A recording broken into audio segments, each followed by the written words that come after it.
বিসমিল্লাহির রহমানির রহিম। মাননীয় প্রধানমন্ত্রী, আসসালামু আলাইকুম। আপনি কেমন আছেন? আমার নাম হোসনা।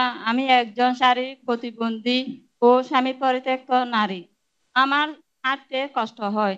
আমার মেয়েদের নিয়ে কে না কে সময় পার করি। মানুষের বাসা বাড়িতে কাজ করি। আমি প্রতিবন্ধী বলে আমার স্বামী আমাকে রেখে চলে যায়।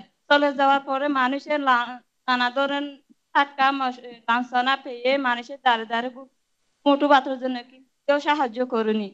আপনার কাছ থেকে প্রতিবন্ধী কার্ড পেয়েছি। মাননীয় প্রধানমন্ত্রী, আমার কোনো মাথা গোঁজার ঠাঁই ছিল না। একটি কুড়ি ঘরে অনেক কষ্ট করে থাকতাম।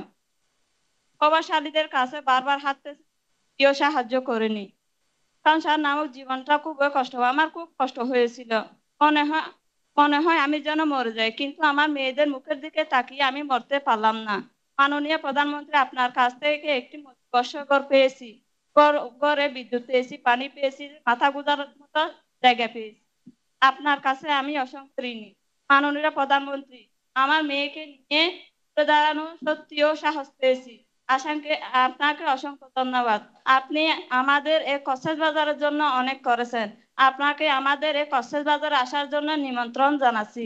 মাননীয় প্রধানমন্ত্রী, আপনি আমাকে আমার মেয়েদের জন্য দোয়া করবেন, যেন আমার মেয়েদেরকে লেখাপড়া করে দেশের জন্য ভালো কিছু করতে পারে। আপনার হাতে দেশ থাকলে সুরক্ষিত থাকবে এবং সামনে এগিয়ে যাবে। আপনি হলে যোগ্য কন্যা, যোগ্য বাবার যোগ্য কন্যা। জয় বাংলা, জয় বঙ্গবন্ধু। আপনাকে যেন আল্লাহ হেদায়েত দান করুক। আসসালামু আলাইকুম। ওয়ালাইকুম আসসালাম। কয় মেয়ে আপনার? কয় মেয়ে? 2 মেয়ে। আচ্ছা, কত বড়? একটা ক্লাস 2 তে পড়ে, আরেকটা 2 বছর হয়েছে। ও, আরে ছোট্ট। আপনি ভাতা পান না? স্বামী পরিত্যক্ত হ্যাঁ, ভাতা? আপনার কাছ থেকে বাতা পাইছি। আচ্ছা।